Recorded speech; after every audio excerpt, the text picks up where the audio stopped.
안녕하세요. 오늘부터 여러분과 함께 배워서 바로 쓰는 스프링 기초 톡톡톡을 공부하게 된 조성진 강사입니다. 만나서 반갑습니다.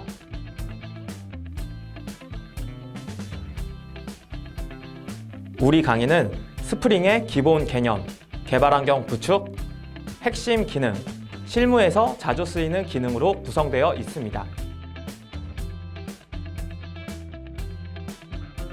스프링 개발을 위한 기본 개념을 학습하여 개발 환경을 구축하고 핵심 기능과 실무에서 자주 쓰이는 기능을 바탕으로 어플리케이션을 제작하는 방법을 학습합니다.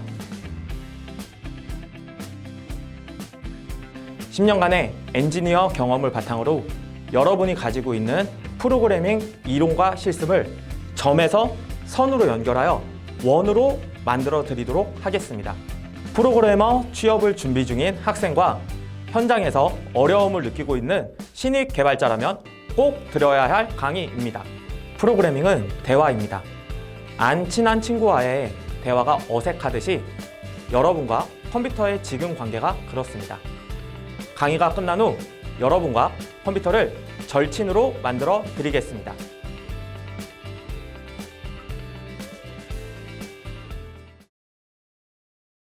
이번 시간에는 스프링 프레임워크의 개요 및 특징에 대해서 알아보도록 하겠습니다. 이 강의를 듣고 계신 분들은 자바를 선수 과목으로 듣고 오신 분, JSP나 안드로이드를 학습하신 분, 그리고 현재 회사에 재직 중인 신입 프로그래머 분들도 계실 텐데요. 이번 시간을 통해 스프링의 작동 원리와 개념을 확실하게 이해할 수 있도록 톡톡톡 두드려 보도록 하겠습니다. 우선 스프링 프레임워크의 개요를 살펴보겠습니다. 스프링 프레임워크는 자바 플랫폼을 위한 오픈소스 어플리케이션 프레임워크로 줄여서 흔히 스프링이라고 부릅니다. 전 세계적으로 얼마나 유명하고 많이 사용되냐면 스프링을 영어로 하면 봄이라는 뜻이죠. 그런데 구글에서 스프링을 검색하시면 봄과 관련된 단어보다 이 스프링 프레임워크와 관련된 내용이 훨씬 더 많이 검색이 됩니다. 또한 봄보다도 더 상위에 랭크돼서 검색이 됩니다. 이런 스프링은 어플리케이션 프레임워크로 특정 계층이나 기술, 업무 분야에 국한되지 않고 어플리케이션의 전 영역을 포괄하는 범용적인 프레임워크를 뜻합니다. 제가 범용적인 프레임워크다 라는 표현을 쓰고 있는데요. 여기서 말하는 범용적이다라는 것은 예를 들어 빅데이터나 통계 쪽으로 강력한 언어로 R이 존재하는데요. 이 R이라는 언어는 웹 어플리케이션이나 로그인 페이지 제작 등에는 사용하기 어렵습니다. 하지만 스프링은 교육이나 통신, 금융 등의 다양한 업무 분야에서 범용적으로 사용되고 있는 프레임워크입니다. 어플리케이션 프레임워크는 개발의 전 과정을 빠르고 효율적으로 진행하는데 1차적인 목표를 둔 프레임워크라고 할 수 있습니다. 다음으로 스프링은 경량급 프레임워크다 라는 표현도 역시나 많이 들어보셨을 텐데요. 엔터프라이즈 개발의 고급 기술을 단순한 웹 컨테이너에서도 대부분 사용할 수 있게끔 해주는 기술입니다. 사실 단순히 이 문장으로는 뭐가 경량화되었다? 뭐가 좋은지 잘 모르시겠죠. 이 경량급이다라는 말은 사실 이전 세대의 프레임워크들에 비해서 경량화되었다는 점을 아셔야 합니다.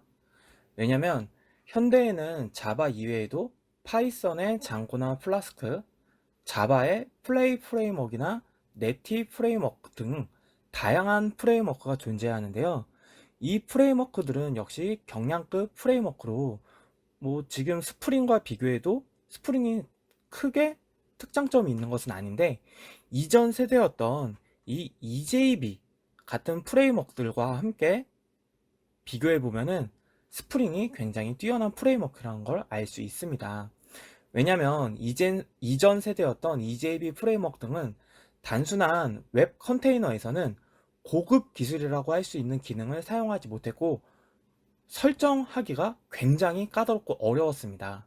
하지만 스프링에서는 이러한 부분을 경량화해서 누구나 쉽게 사용할 수 있게 만들어 두었다고 볼 수 있습니다. 넘어가기 전에 우리가 스프링 프레임워크, 애플리케이션 프레임워크, 경량급 프레임워크 라고 이 장에서 프레임워크라는 용어를 계속적으로 사용하고 있는데요. 우리가 이 프레임워크라는 것에 대해서 개념을 확실히 톡톡톡 하고 넘어가도록 하겠습니다. 여러분에게 문제 하나 드리겠습니다. 우리가 지금부터 집을 만들기 위해서 땅을 평평하게 만드는 작업을 할 건데요.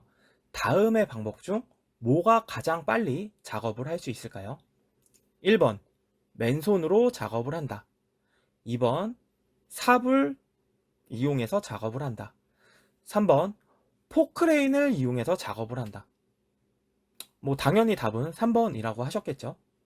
이것처럼 프레임워크라는 것은 개발자에게 맨손으로 개발을 하는 것이 아닌 개발을 시작할 때 필요한 무언가를 주어지는 것이라고 볼 수 있습니다. 또한 강의를 듣고 계신 여러분이나 강의를 하고 있는 저나 자바라는 기술을 배웠는데요. 우리에게 로또 번호 생성기를 만들려고 하면 모두가 똑같은 방식으로 코드를 작성하고 문제를 해결하지는 않겠죠. 다수의 개발자가 참여하는 엔터프라이즈급의 개발에서는 모두가 자기 방식대로 개발을 진행해버리면 아마 매우 곤란한 상황이 벌어질 겁니다. 그런 다양한 방식 속에서 일정한 형태를 가질 수 있도록 유도하는 것 또한 프레임워크를 사용하는 목적 중 하나입니다.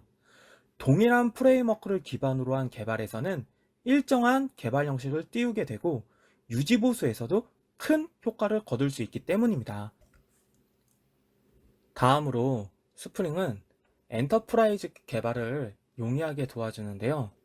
앞에서 프레임워크 용어를 살펴보면서 배운 내용처럼 스프링 개발은 일정한 개발 형식을 띄우게 되어 개발자는 복잡하고 실수하기 쉬운 로우 레벨, 로깅 처리라든가 트랜잭션에 대한 처리, 외부 자원 커넥션 등에 대한 관심을 줄이고 비즈니스 로직 개발에 전념할 수 있도록 지원을 해줍니다.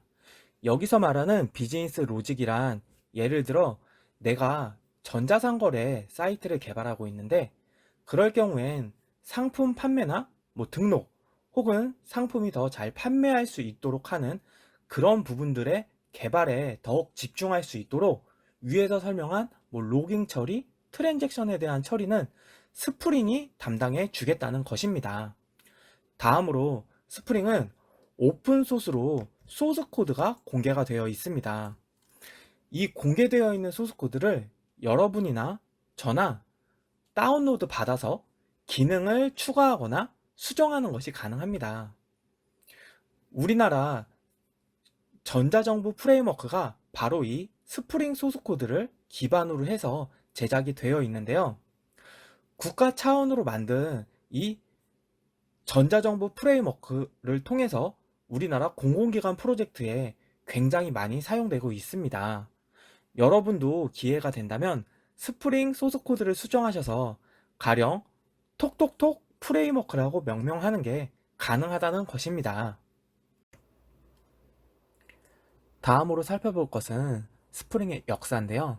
스프링은 2002년에 로드 존슨이 출판한 자신의 저서인 익스퍼트 101 J2E 디자인 앤 디벨롭먼트라는 책에서 선보인 코드를 기반으로 시작되었습니다. 이 도서를 읽은 개발자들이 코드가 책으로만 존재하기에는 너무 아깝다면서 로드 존슨의 허가를 받은 뒤에 프레임워크로 발전을 시키게 됩니다. 로드 존슨이 스프링이다 라고 하면서 책에 썼다라기보다도 책에 있는 코드를 기반으로 해서 여러 개발자들이 같이 스프링을 만들었다고 볼 수 있습니다.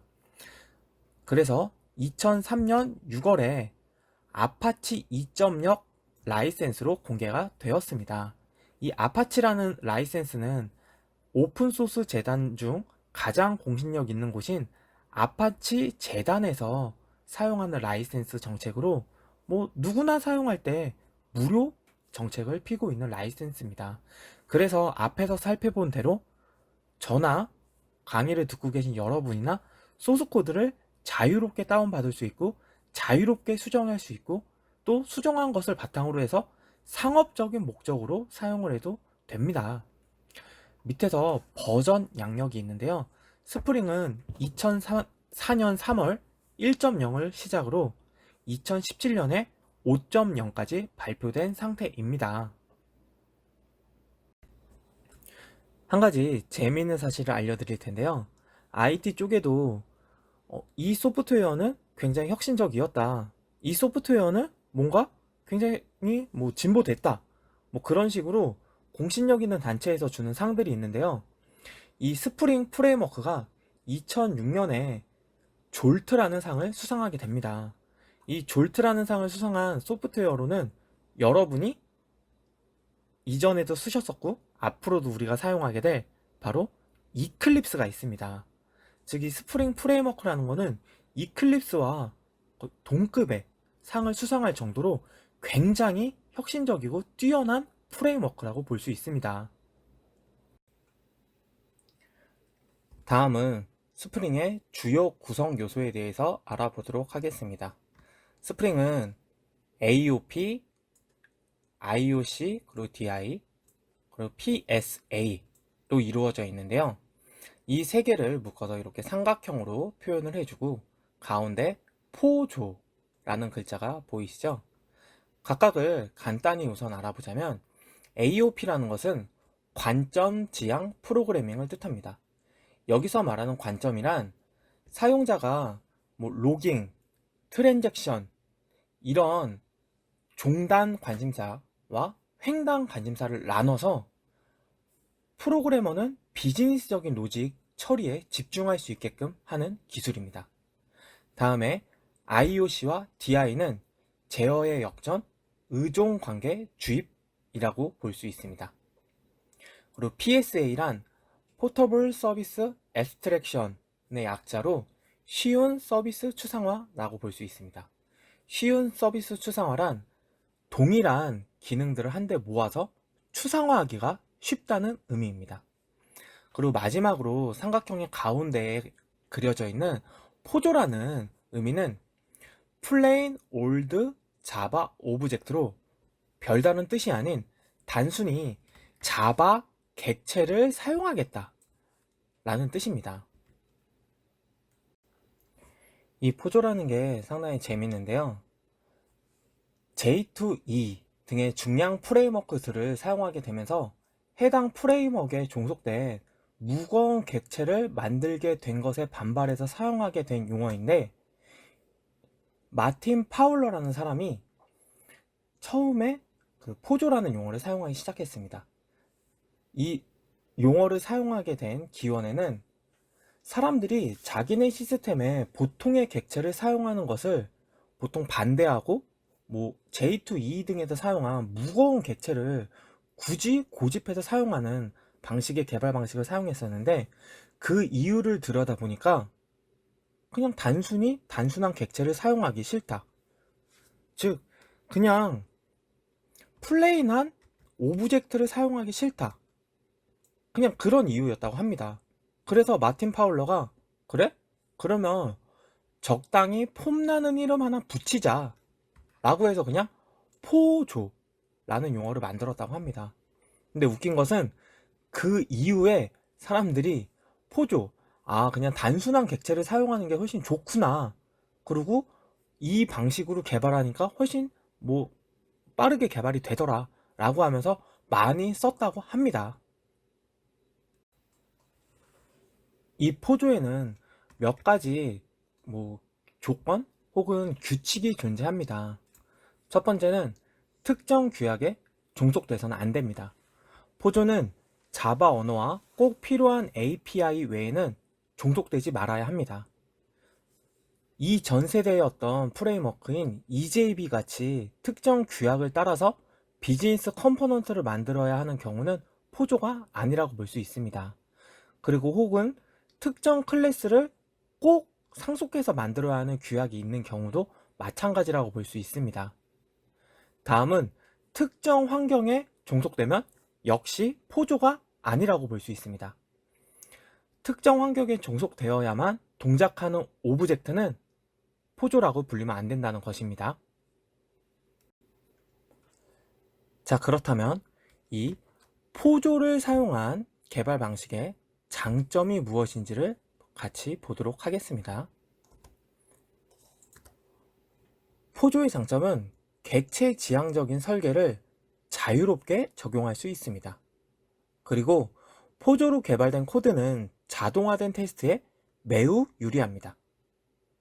마지막으로 특정 기술과 환경에 종속되지 않은 오브젝트는 그만큼 깔끔한 코드가 될 수 있습니다.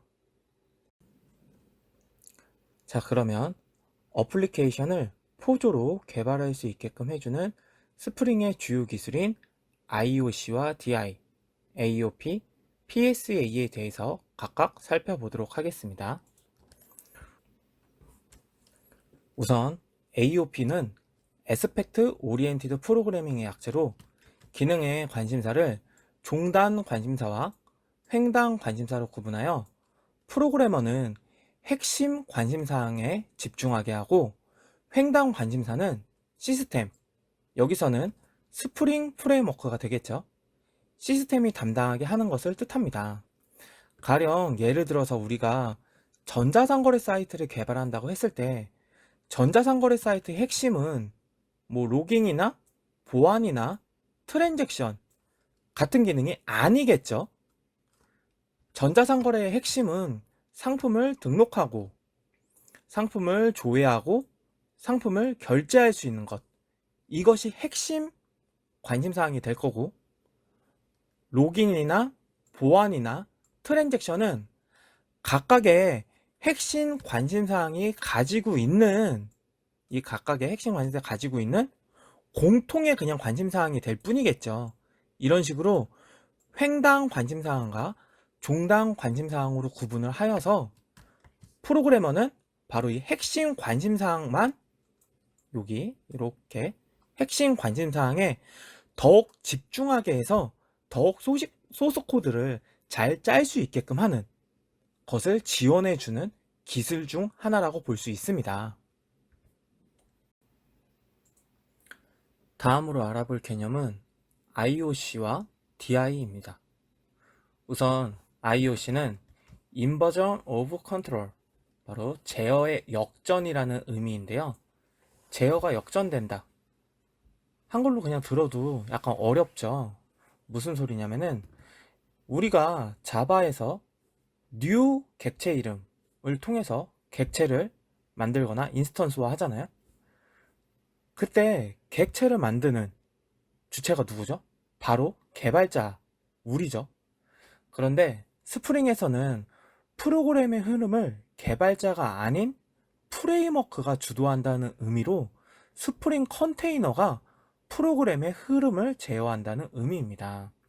즉, 객체가 만들어져서 죽을 때까지를 우리는 라이프 사이클이라고 하는데, 이 라이프 사이클의 제어권이 개발자가 담당하는 것이 아니고 스프링 컨테이너가 제어권을 가짐으로써 DI와 AOP 등이 가능해짐을 의미합니다.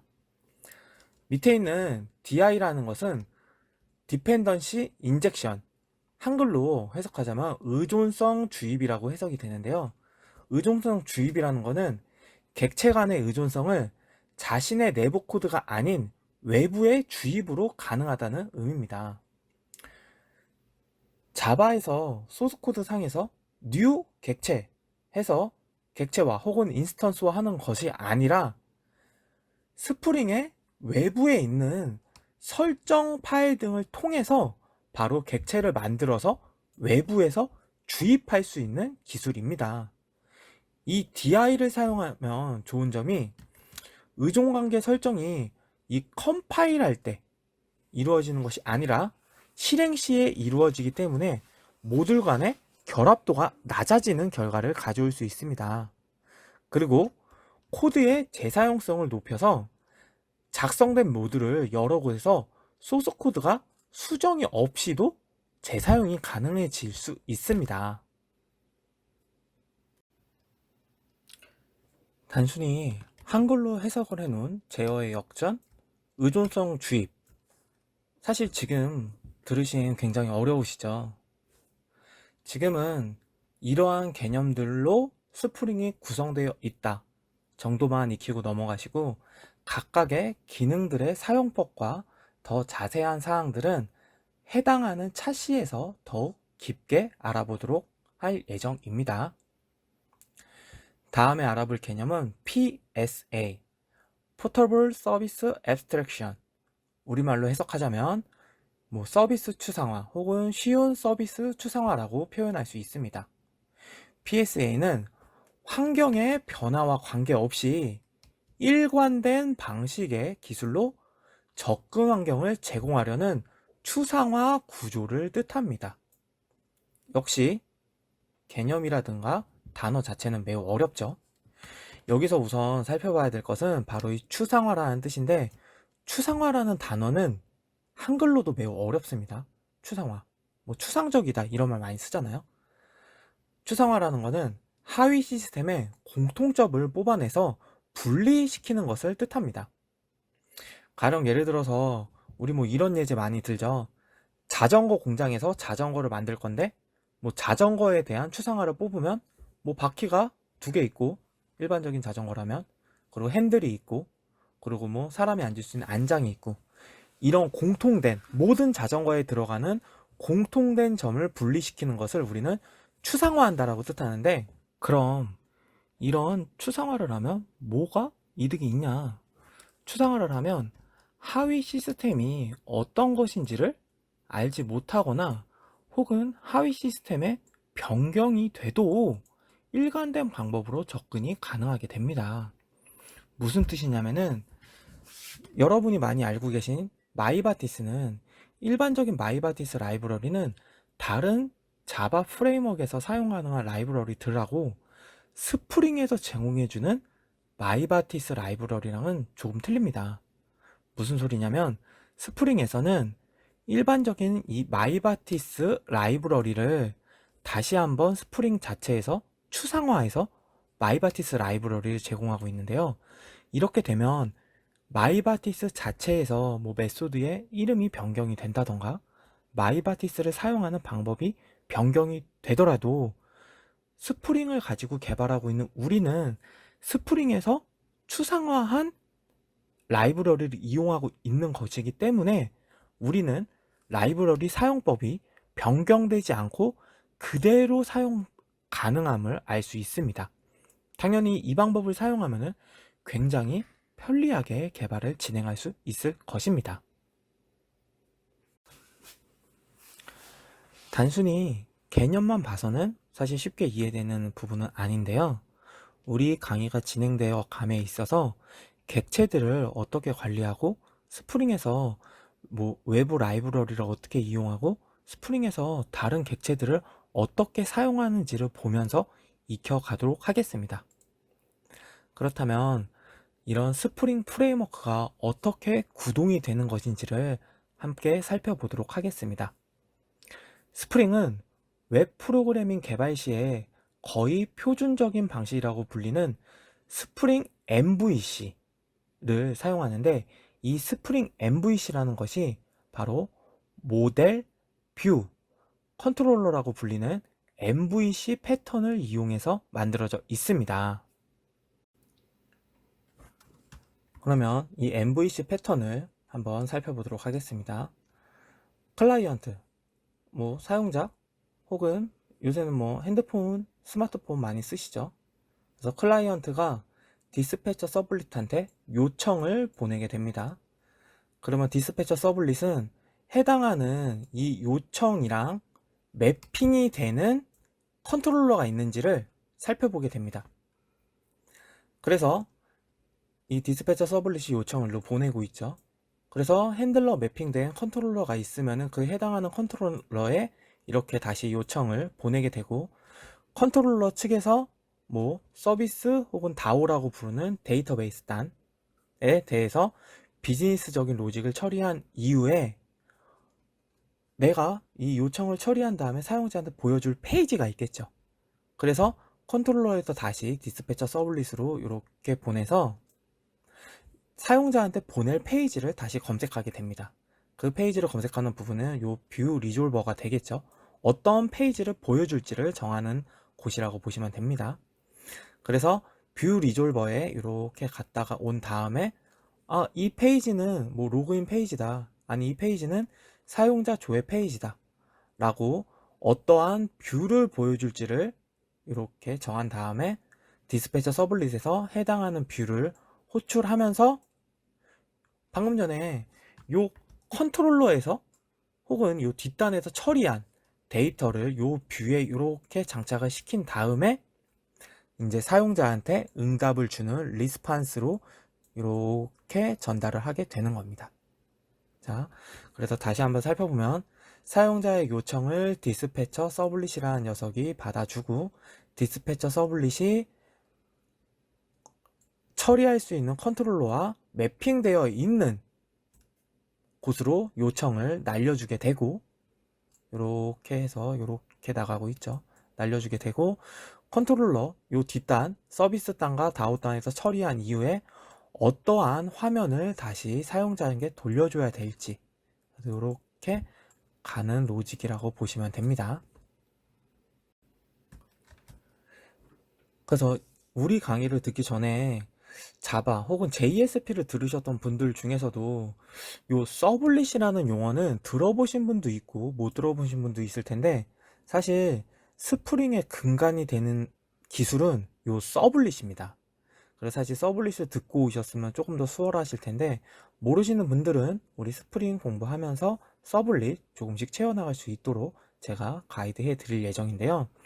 스프링의 핵심은 바로 요 디스패처 서블릿에 있습니다. 보시면 디스패처 서블릿이 가운데에서 뭔가 이렇게 왔다 갔다 하고 있죠. 그쵸?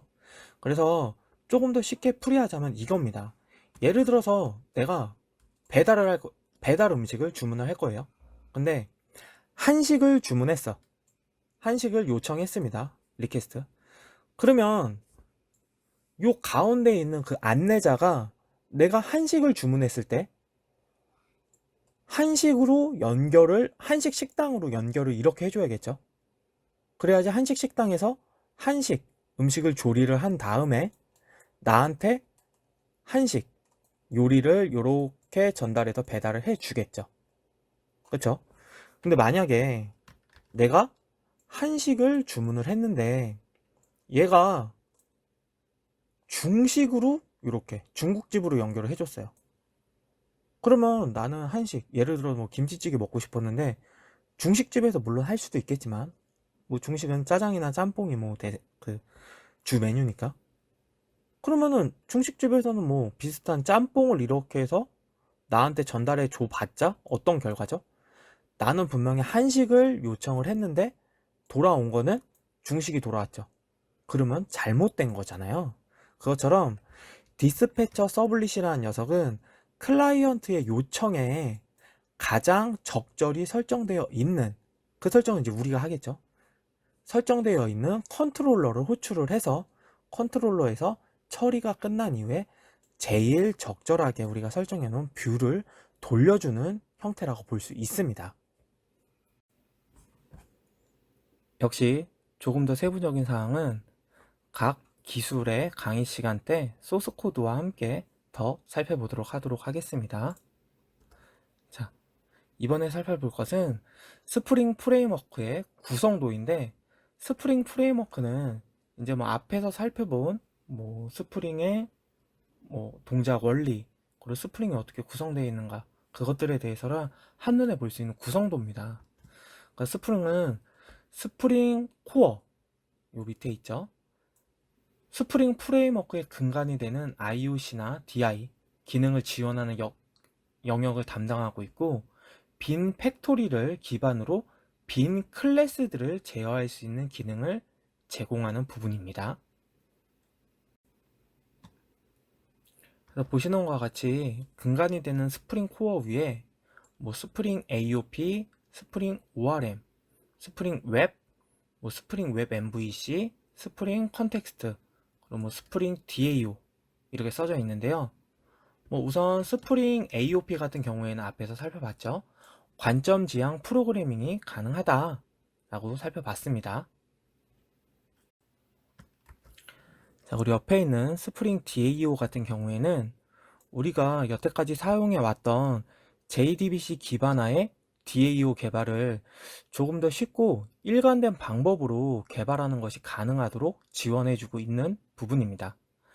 그리고 바로 위에 있는 스프링 ORM 같은 경우에는 뭐 하이버네이트나 아이바티스나 마이바티스 같은 ORM 프레임워크와의 이 연결 혹은 ORM 프레임워크와의 통합을 쉽게 지원해주는 부분이라고 볼 수 있습니다.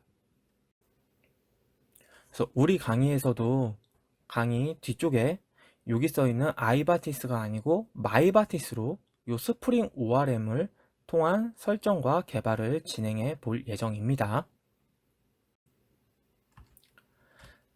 그리고 옆에 있는 스프링 컨텍스트 같은 경우에는 스프링 코어의 바로 위에 위치해 있으면서 뭐 스프링 코어에서 지원하는 기능 이외에 추가적인 기능들과 좀 더 쉬운 개발이 가능하도록 지원을 하고 여기 써 있는 대로 뭐 JNDI, EJB 서포트, 그러니까 EJB와의 통합 같은 부분을 지원하는 부분이라고 볼 수 있습니다. 그러니까 뭐 외부적인 뭐 다른 타 라이브러리와의 이런 통합 같은 거를 지원해주는 부분이라고 볼 수 있습니다. 그리고 스프링 컨텍스트 위에 있는 이 스프링 웹 같은 경우에는 웹 어플리케이션 개발에 필요한 뭐 웹 어플리케이션 컨텍스트와 그리고 뭐 파일 객체를 위한 뭐 멀티파트 리퀘스트 등의 기능을 지원해주는 부분이라고 볼 수 있고, 그리고 타 프레임워크, 뭐 예전 같으면 뭐 스트러츠, 그리고 뭐 웹워크, 그리고 뭐 요새 같으면 플레이 프레임워크 같은 다른 프레임워크와의 통합을 지원하는 부분이라고 볼 수 있습니다. 자, 그리고 마지막으로 제일 오른쪽에 있는 스프링 웹 MVC는 스프링 프레임워크에서 독립적으로 웹 UI 레이어의 모델 뷰 컨트롤러를 지원하기 위한 기능입니다. 무슨 소리냐면은 많은 분들이 착각하는 것 중에 JSP를 선수 과목으로 듣고 오신 분들이 특히나 더 그러실 텐데요. JSP는 사실 단순히 뷰를 담당하기 위한 기술에 소스 코드까지 넣어서 개발하는 방식인 뭐 모델 1 방식이라고도 불렸죠. 그런 개발 방식으로 진행을 했었는데, 방금 말씀드린 대로 JSP는 뷰, 사용자에게 보여주는 화면을 위한 기술입니다. 그래서 옆에 있는 뭐 벨로시티라든지 아니면 PDF는 여러분들 많이 사용하시는 그 PDF 포맷 자체, 엑셀 역시 똑같죠. 그런 식으로 사용자에게 화면을 보여줄 수 있는 기술들을 담당하고 있는 부분이 스프링 웹 MVC 부분이라고 보면 됩니다. 그래서 다양한 UI 기술들을 사용하기 위한 API를 스프링에선 지원하고 있습니다. 또한 지금 보고 계신 이 장표에 나온 내용 이외에도 스프링은 버전업이 될수록 여기 들어가는 뭐 라이브러리라든지 기술들이 더 많이 추가되고 있습니다. 이렇게 스프링 프레임워크의 구성도까지를 함께 살펴보셨는데요. 그냥 이론상의 강의로 보면 매우 어렵게 다가오시겠지만 우리 다음 시간부터 프로젝트의 생성과 앞으로 스프링에 대해서 같이 공부해 나가면은 쉽게 이해할 수 있도록 같이 공부하도록 하겠습니다. 그럼 다음 시간에 뵙도록 하겠습니다. 첫 강의인데 어렵진 않으셨나요? 여러분의 시간이 아깝지 않도록 마지막 강의까지 다들 화이팅입니다. 다음 강의에서는 개발 환경을 구축해 보도록 하겠습니다. 이 강에서 뵙도록 하겠습니다.